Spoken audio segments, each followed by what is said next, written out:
Es muy difícil, por no decir imposible, que exista algún gobierno en el planeta que no esté claro acerca de que existe una permanente conspiración contra el proceso revolucionario de la República Bolivariana de Venezuela, con el interés de controlar las decisiones sobre sus riquezas. Y también es evidente que si algún gobernante desconoce la institucionalidad y voluntad del pueblo de Venezuela, es porque está cuidando intereses personales, económicos y políticos o responde a presiones de los poderes fácticos corporativos transnacionales con asiento político en Washington.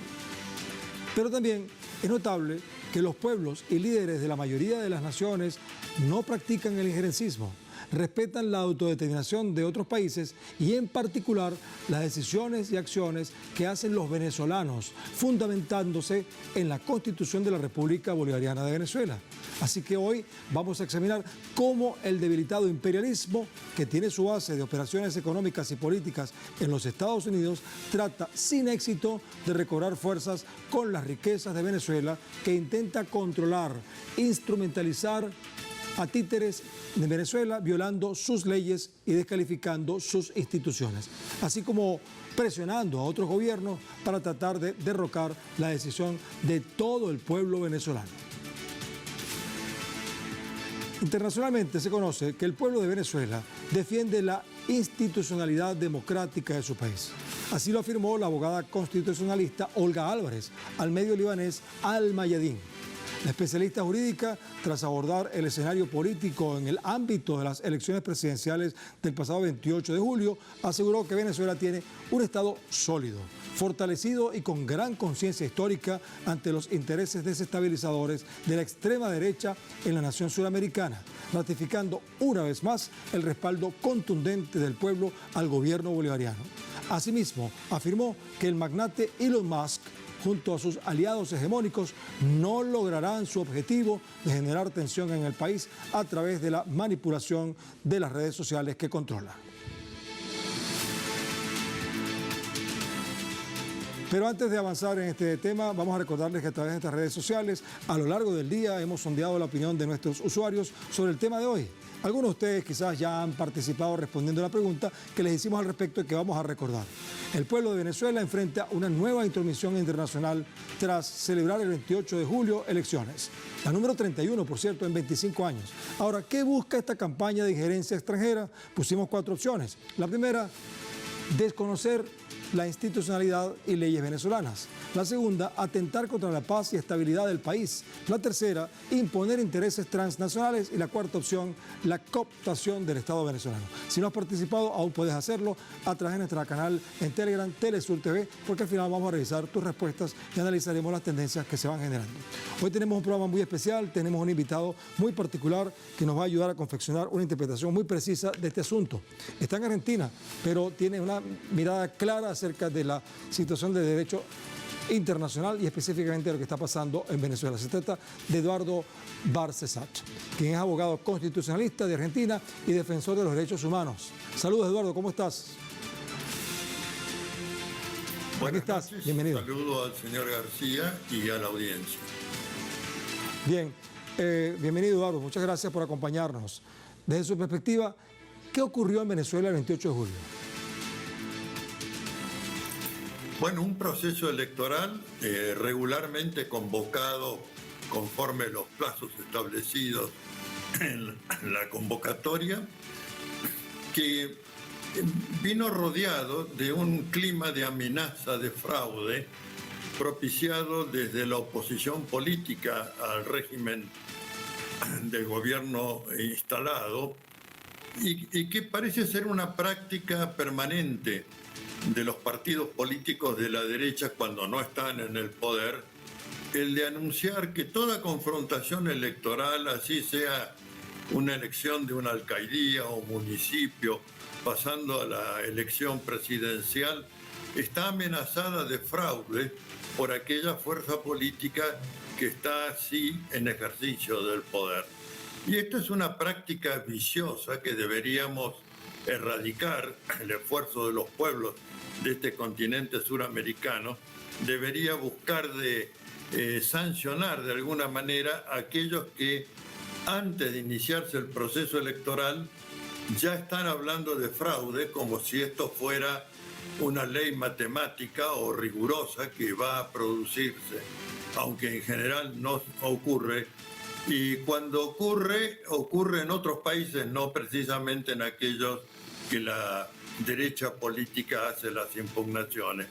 Bueno, yo creo que el principio de legalidad, que es una de las nociones más importantes en la teoría del derecho, implica satisfacer dos requisitos. Primero de ellos, que la autoridad que convoca al comparendo electoral sea la autoridad competente. Segundo requisito, el del procedimiento electoral, que se haga conforme lo establece la ley y en consonancia con las disposiciones constitucionales. Creo que el 28 de julio estaban satisfechos los dos requisitos. Convoca el Consejo Nacional Electoral, que hay que aclarar que es un órgano extrapoder, es decir, no pertenece a la administración pública ni a la administración de justicia, es un órgano integrado con una selección muy rigurosa y que prohíbe, entre otros requerimientos, prohíbe que alguno de sus miembros tenga una inscripción partidario-política. De manera que se supone que es el órgano más neutral y técnicamente más capacitado, porque los resguardos que establece la ley orgánica del poder electoral son realmente muy rigurosos. Es más, diría que la legislación de la República Bolivariana de Venezuela en materia electoral es un ejemplo a seguir en cuanto a las garantías y a la rigurosidad del procedimiento y del control difuso entre los distintos elementos que intervienen. Me refiero al colegio político, a las mesas electorales, a la junta electoral. Bueno, está perfectamente delineado, de manera que tanto el procedimiento como la autoridad competente estaban satisfechos en este tema. Y esto es muy importante de señalar, porque el tercer requisito de validez de todo acto jurídico, que es la razonabilidad, bueno, ese requisito no lo tiene que satisfacer ningún órgano electoral, lo satisface el pueblo de la nación, que es convocado al voto y es el que da su voto en función de su entendimiento, donde cada persona vale un voto, y esto configura el requisito de razonabilidad. Por tanto, ¿qué tenemos? Órgano competente de acuerdo a una legislación, vuelvo a decir, ejemplar y con inscripción constitucional. Procedimiento adecuado para la realización del acto comicial. Lo tuvo, hubo incidentes que entiendo fueron menores, pero fueron resueltos en el curso del día del acto electoral. Y después viene el recuento de votos y la proclamación. Allí es donde empiezan los problemas en el caso venezolano, pero pareciera que estos problemas no provienen de la conducta de la autoridad electoral y del procedimiento electoral, sino de operaciones que se hicieron desde fuera de la autoridad y del procedimiento electoral. Me refiero muy especialmente a una concertada actitud de órganos comunicacionales internos y externos al país venezolano, que dieron por hecho de que la elección era fraudulenta sin haber aguardado ningún conteo, realizar ninguna impugnación, no revisar las actas, etc. Directamente procedieron a proclamarse ellos por fuera de la autoridad y del procedimiento regulado que tiene la República Bolivariana de Venezuela, a darse por ganadores de la contienda electoral, induciendo a que desde el exterior, de los otros países, y en general respondiendo a intereses hegemónicos muy claros, que son los mismos intereses hegemónicos que han impuesto el bloqueo infinidad de sanciones indebidas al proceso político bolivariano, y pongo por ejemplo la apropiación de los depósitos de oro, el eliminar a la República del sistema SWIFT para sus intercambios comerciales con otros países. Impresionante cómo el abogado Eduardo Balsasat está probablemente más claro que muchos venezolanos y otros especialistas en el mundo con la claridad. Le voy a pedir que se quede con nosotros un poco más en la próxima parte del programa, profesor, para que nos siga desarrollando su criterio. Pero vamos a recordarles que si quieren seguir participando con nuestra pregunta, con nuestra encuesta, aquí les colocamos el código QR donde pueden colocar su celular, las opciones y participar, porque al final vamos a ver las tendencias que ustedes están manejando. Al retorno vamos a seguir revisando este tema, sin duda alguna algo muy interesante que hemos desarrollado para ustedes, porque en la próxima parte veremos hasta qué punto ha habido una injerencia por parte de algunos países que por cierto han tenido más problemas que Venezuela y algunas instituciones que están muy cuestionadas. Ello lo tendremos aquí, por supuesto, en El Mundo desde el Sur.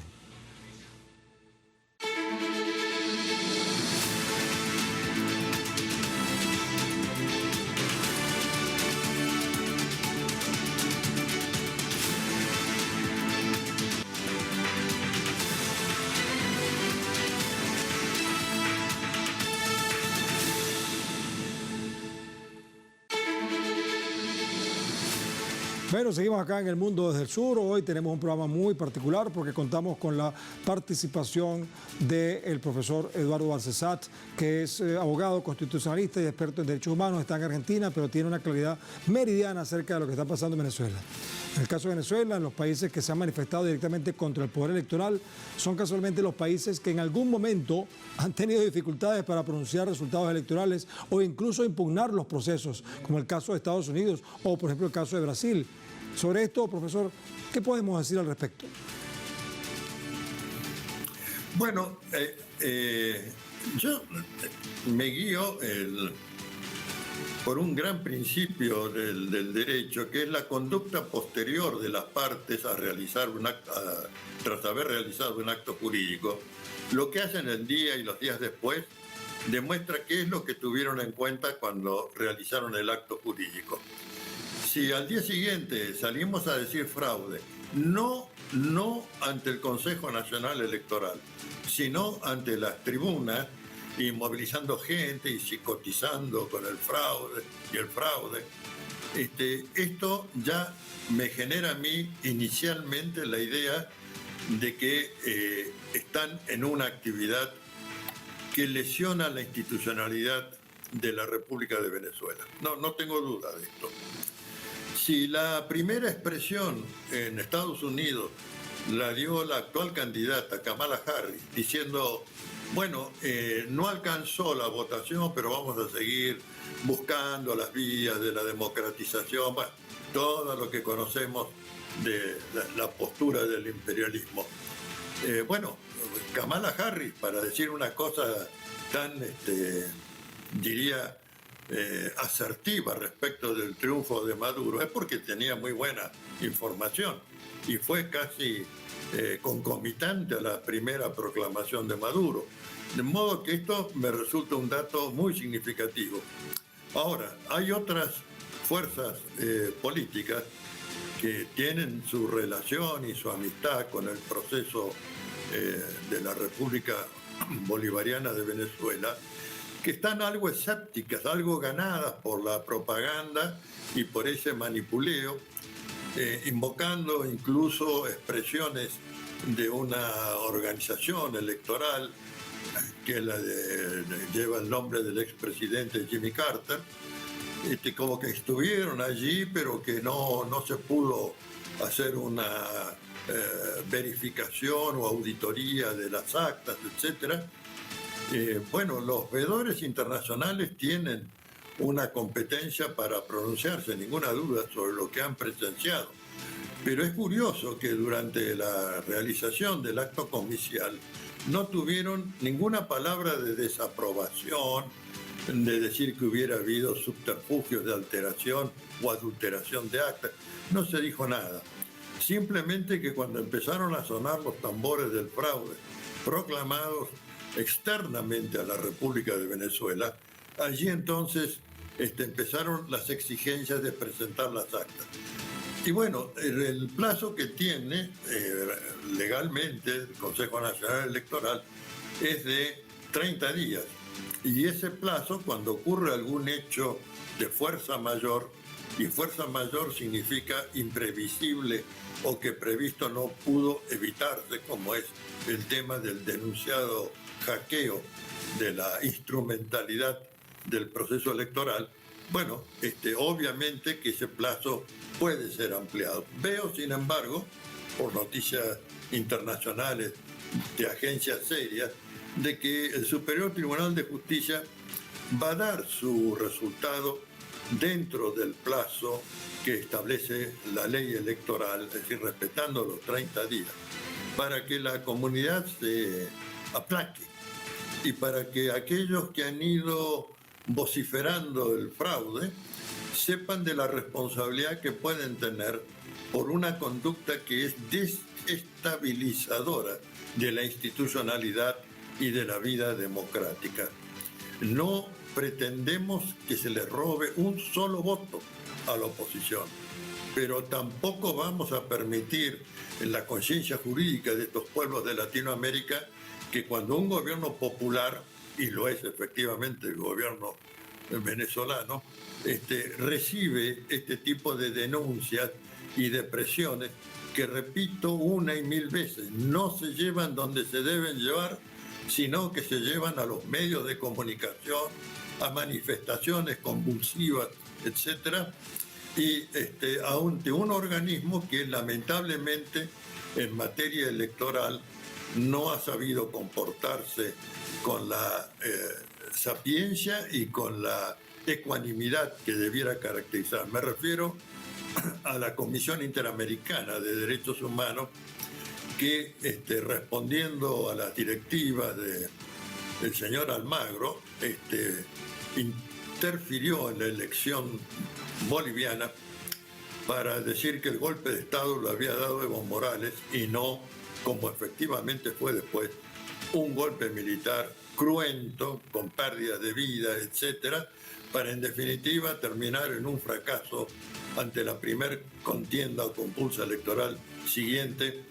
Y ahora la hacedora local principal, la señora Yáñez, está cumpliendo prisión por ese acto de afectación a la institucionalidad. De modo que yo tomo por bueno lo que diga el Superior Tribunal de Justicia. Y si después, respecto a esas conclusiones, organismos calificados y respetados internacionalmente quieren efectuar una auditoría, bien que la hagan y que verifiquen, pero que recuerden estos dos principios de legalidad y los principios de no injerencia en los problemas internos de los estados, porque si no fuera así, podríamos perfectamente decir que las elecciones que lo llevaron a Bush hijo a la presidencia en desmedro del candidato Al Gore eran fraudulentas, y creo que podríamos demostrarlo. Pero respetando la no injerencia, si el candidato Al Gore aceptó el resultado electoral pese a la más que, diría, el evidente tufillo de haber sido adulterados los resultados electorales, bueno, nosotros no vamos a hacer ninguna interferencia ni a decir que el señor George Bush hijo es un usurpante y un golpista. Vamos a respetar la declinación de cuestionamientos que hizo el señor Al Gore. Bueno, pero muy interesante este planteamiento del profesor Eduardo Arce Sat, abogado constitucionalista argentino, experto en derechos humanos. Espero que hayan quedado claros algunos. De verdad que quedamos con las ganas de seguir escuchándolo. Pero vamos a despedir el programa con, por supuesto, revisando la encuesta de la participación de esta audiencia. Recuerden que el pueblo de Venezuela enfrenta una nueva intromisión internacional tras celebrar el 28 de julio elecciones, la número 31 en 25 años. Ahora, ¿qué busca esta campaña de injerencia extranjera? Bueno, la primera opción que colocamos es desconocer la institucionalidad y leyes venezolanas. Participó 36% opinando sobre esta respuesta. La cuarta parte de la audiencia, 25%, piensa que se trata de atentar contra la paz y estabilidad del país. mientras que 32%, un tercio, piensa que se trata de imponer intereses transnacionales, mientras que un 8% piensa que se trata de la cooptación del Estado venezolano. Bueno, gracias por su participación, muy interesante, aunque se pueden reunir varias de las respuestas y hacer una sola en conjunto. Vamos a concluir este programa diciendo lo siguiente: cualquier persona en el planeta sabe que la mayoría de las venezolanas y venezolanos están defendiendo su soberanía, su independencia y libertad para desarrollar su proceso de transformación política, económica, social y cultural, sin injerencias, sin medidas coercitivas, sin bloqueos, sin sanciones, sin chantajes.